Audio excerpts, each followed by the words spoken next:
mo, MVP o MVP, ganun mo ha. Tapos Balik mo to eh, gagamitin to. Oo, talaga tumba. Diba, paklik mo.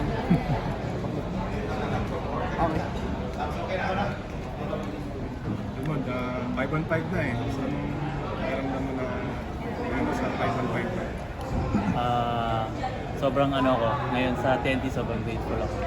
Tsaka sobrang grateful ako sa mga opportunity na binibigyan ko sa akin. Ngayon first time huli makapaglaro ng 5-on-5 and yun, hopefully matulungan ko yun.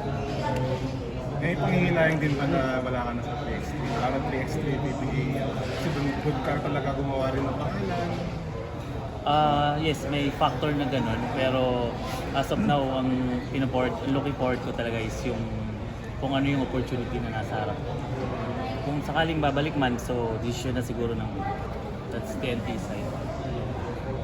Pero for sure, Almond, konting lungkot din kasi successful ka at saka yung team mo no sa 3x3.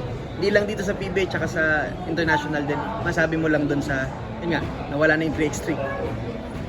Yun nga, may konting lungkot pero yun nga, like yung sabi ko kanina na ang focus ko ngayon is kung ano yung nasa harap ko. Like ngayon yung opportunity ko, mabigyan ako ng opportunity to play in 5-on-5. Then so far ngayon doon na yung focus ko siguro. Almond, where do you see yourself fitting dito sa current rotation ng TNT? Kasi di ba alam natin loaded yung guard spot. You have Pogo, you have Kuya Jason. Then now you also have Ray. So, ngayon kayong dalawang addition ni Kuya Ping. Masabi mo lang din. Yun nga, like ano naman ako eh, like lagi naman ako ready, like steady and ready na kung mabigyan ng chance to play and yun, like gagawin ko lahat kung ano yung matutulong ko sa team. Yung 3x3 mo ulit, tingin mo ba kung hindi dahil din doon, baka nag-iba yung takbo ng career mo kung hindi dahil doon? Yes, honestly, sobrang laking factor sa akin nung sa 3x3. Kasi kung hindi ko alam kung saan ako naglalaro ngayon. Like, yun nga, like almost 3 years ako naglaro ng PBA 3x3. Sobrang laki ng tulong. Especially for me, sobrang laki ng tulong sa akin ng PBA 3x3. Hindi lang sa PBA 3x3, kahit sa international tournaments na 3x3.